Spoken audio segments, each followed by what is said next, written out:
I didn't raise my voice that night. I didn't argue. I didn't even move. I watched my 6-year-old daughter shrink in her chair while my sister laughed at the device on her ear. And my father brushed it off as a joke. Forks clink-tagged. Smiles stayed. I stayed silent. My husband didn't. He stood up, walked to the door, and opened it without a word. Just a boundary. What they didn't know was this. By the next morning, that silence would change everything. Before I tell you how, tap like, comment where you're listening from, and share if you've ever protected your child from family. My name is Lily. I'm in my late 30s, a mother, a wife, and someone my family has never quite known how to place. I've always been the quiet one, the reliable one, the person who shows up early, leaves late, and doesn't ask for much in return. If you met me on the street, you wouldn't guess much.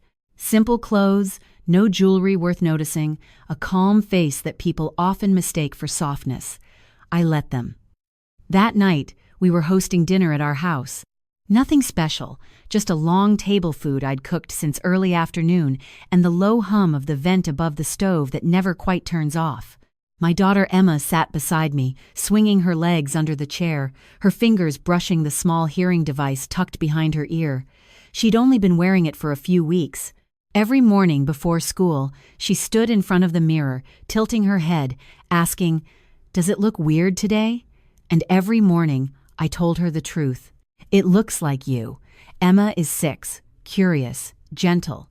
She hears the world a little differently now, and she's learning how to trust it again. We'd been practicing sounds at the kitchen table, the click of a pen, the timer on the oven, my voice when I whispered her name. That night, she was proud. She wanted everyone to see how brave she was being. My sister Rachel arrived late as usual. Loud laugh, sharp eyes. She scanned the room the way some people check prices, measuring, judging. My parents followed her lead, settling into their seats like this was all familiar territory, comfortable, predictable. My brother barely looked up from his phone. At first, the conversation stayed safe. Work, traffic, someone's upcoming vacation.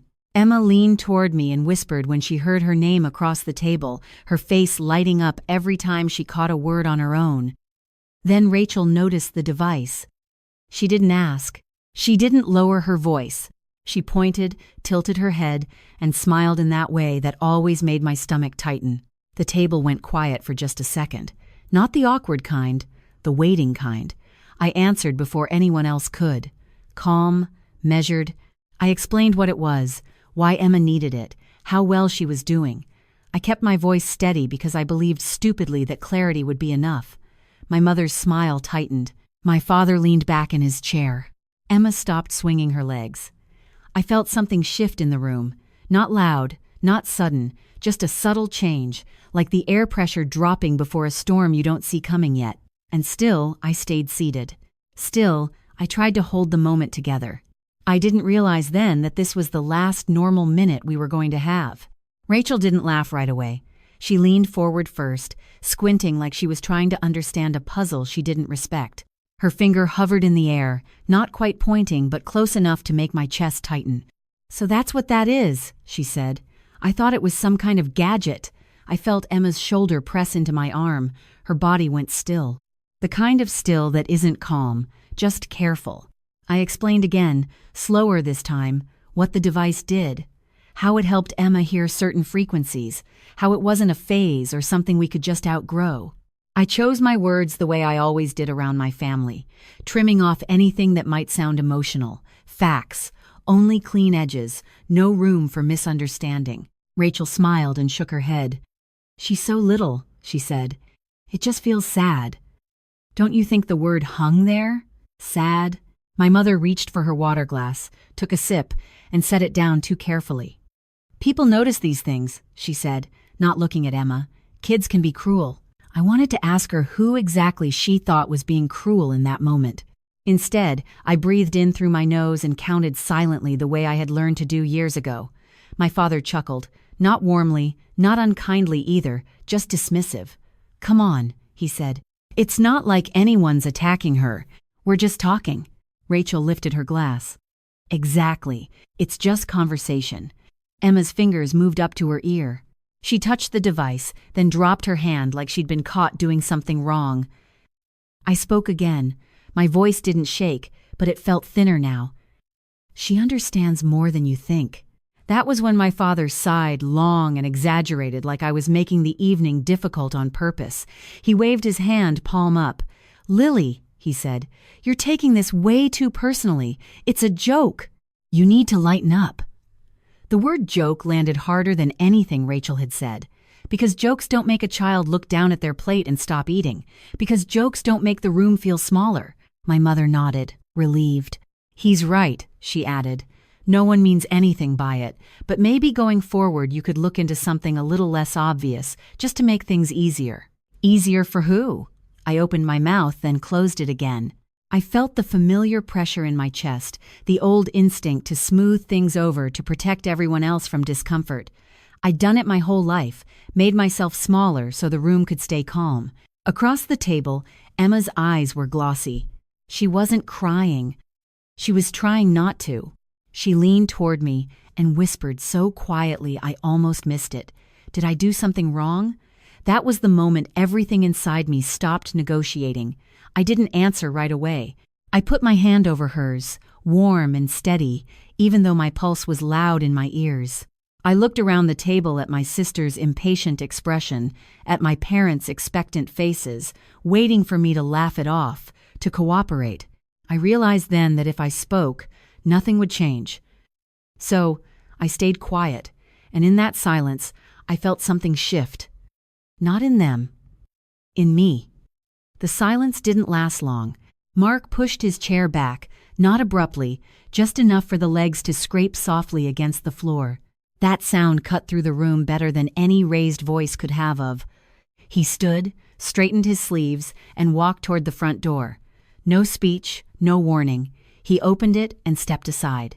At first, no one moved. My father laughed, unsure, like this was some strange pause in a play he didn't understand. Rachel rolled her eyes and muttered something under her breath. My mother clutched her napkin tighter, confusion flickering across her face. Mark didn't look at them. He kept his eyes on the open doorway.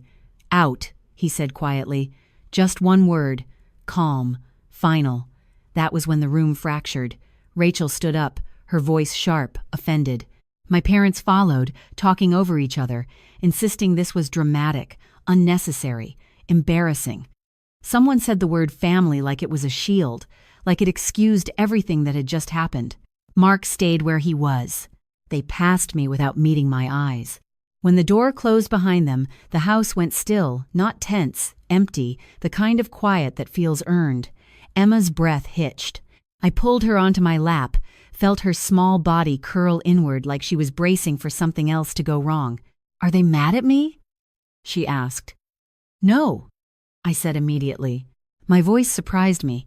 It was steadier than I felt. "They're wrong."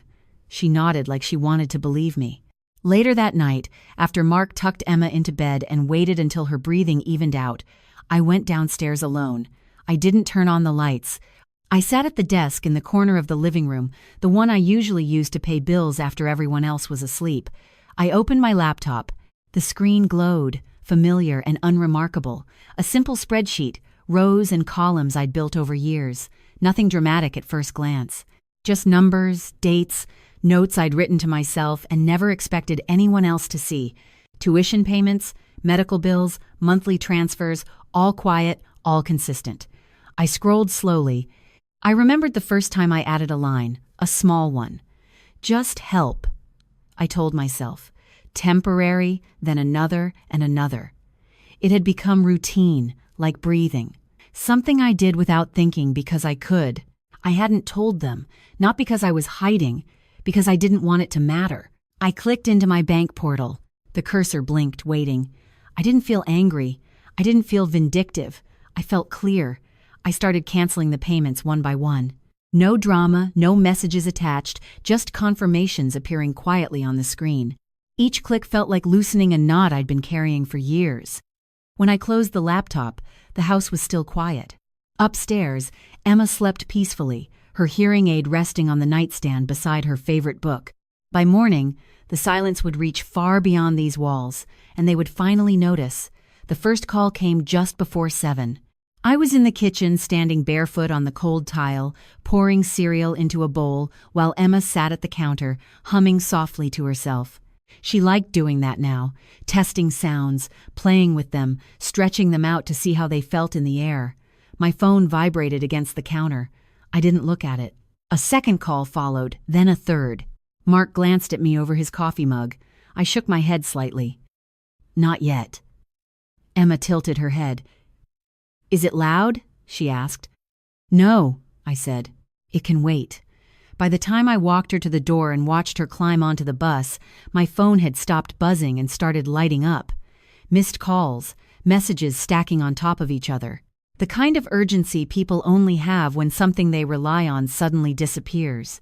I drove home slowly. When I walked back into the house, the quiet felt different than it had the night before. Heavier, charged, like the air before a storm finally breaks. I sat at the desk and picked up my phone. The first message was from my mother. There must be some mistake. The school called. They said the payment didn't go through. I typed back calmly. There's no mistake. 3 dots appeared, disappeared, appeared again. Then Rachel called. I answered. What did you do? She demanded. No greeting, no hesitation. I stopped the payments. I said, what payments? Her voice wavered just enough to tell me she already knew. The ones I've been making for years. There was a pause, a long one. That's not funny, Lily, she said. The school is saying we owe a huge amount. I'm sure they are, she laughed sharply. You don't get to just pull something like this.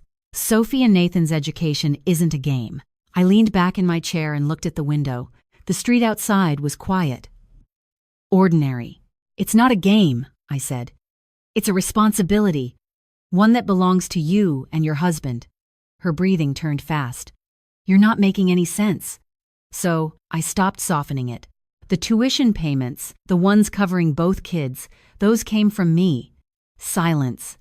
I set it up years ago, I continued. I didn't announce it. I didn't put my name on anything. I just made sure the bills were paid. You don't have that kind of money, she said finally. Flat, certain. I almost smiled. I work in medical technology, I said. That's all you've ever needed to know. But what I actually do, it's done well. Her voice dropped. How well? Well enough to pay for private school, apparently. She whispered my name like she was trying to ground herself. This is insane. Last night was a joke. You're blowing this out of proportion. A joke, I repeated, that made my daughter touch her ear like it was something shameful. That's not what I meant. I don't know what you meant. I said I know what happened. She started talking fast, then apologizing without saying sorry, explaining without taking responsibility, promising she'd talk to the kids, that she didn't realize that she was stressed, that it wasn't fair to punish them. I'm not punishing them. I said I'm stepping back. I ended the call. My father called next. He didn't yell. That surprised me. What's going on? He asked, his voice tight. Your mother is upset. The club called.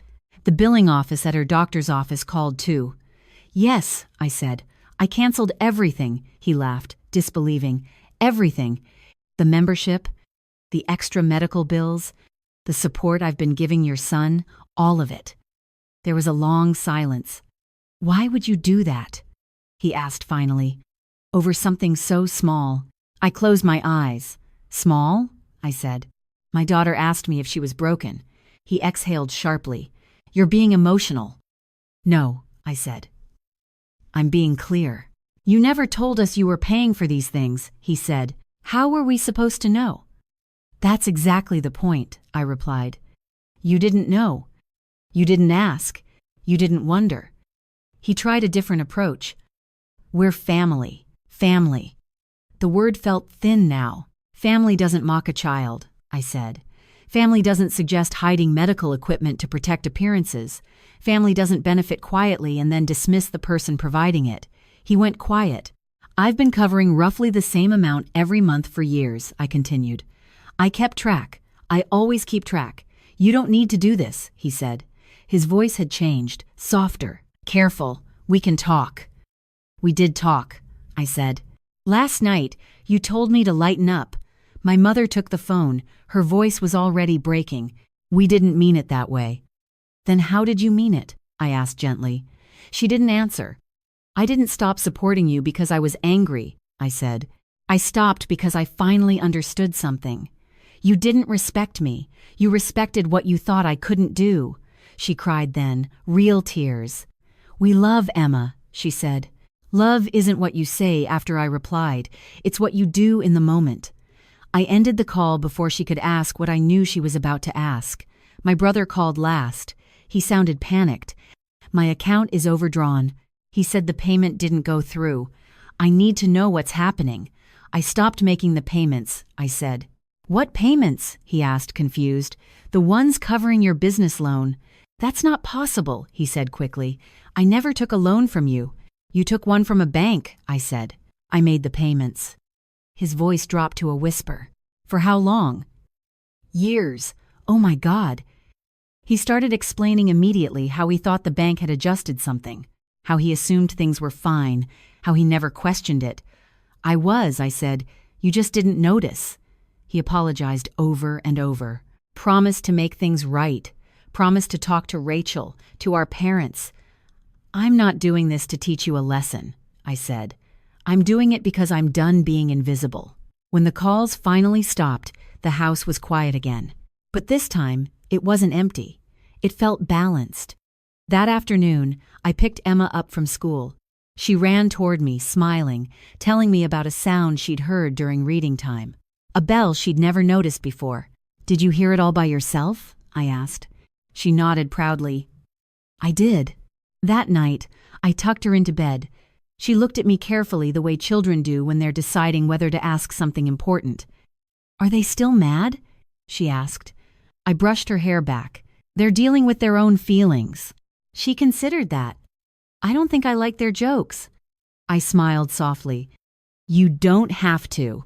After she fell asleep, I stood in the doorway for a long time. The next few days were exactly what you'd expect. Consequences arriving without warning, adjustments being made, anger turning into reality. No one asked me to restore the payments. They understood finally that the silence they'd taken for granted had been holding everything up. And once it was gone, there was no pretending otherwise. The fallout didn't come all at once. It arrived in quiet updates, secondhand information, and changes no one announced out loud. Rachel pulled her kids out of the private school. I heard it from my mother, who mentioned it carefully, like she was testing where the ground was still solid. New routines, longer commutes, less room for extras. She didn't complain. Not to me. My parents canceled memberships they'd held onto for years. My mother switched doctors. My father sold his car and bought something practical, ordinary, the kind of adjustments I'd been making in my own life for a long time without anyone noticing. My brother took a job he'd once dismissed as beneath him. He stopped talking about potential and started talking about stability. No one asked me to help. That mattered. I redirected the money quietly, the same way I'd always done things, toward programs that help children like Emma access hearing support earlier, toward families who didn't have the luxury of pretending medical needs were optional. It felt right, clean. At home, the change was gentler. Emma stopped asking if her hearing aid looked strange. One afternoon, she told me a classmate thought it was kind of cool and wanted to know how it worked. She said it casually, like it wasn't something she'd practiced believing yet. I let her get there on her own. The family group chat went silent. No photos, no updates, just space. And in that space, I felt something settle. Not triumph, relief. A week later, Emma brought home a drawing. 3 stick figures. Me, Mark, her. No explanations, no hesitation. "This is my family," she said. I understood then that boundaries don't break families. They reveal them. Emma's hearing aid isn't something we hide anymore. It's part of how she meets the world. Confident, unapologetic. If this story resonated with you, tap like, share where you're listening from, and tell me, have you ever had to protect someone you love from your own family? Subscribe so you don't miss the next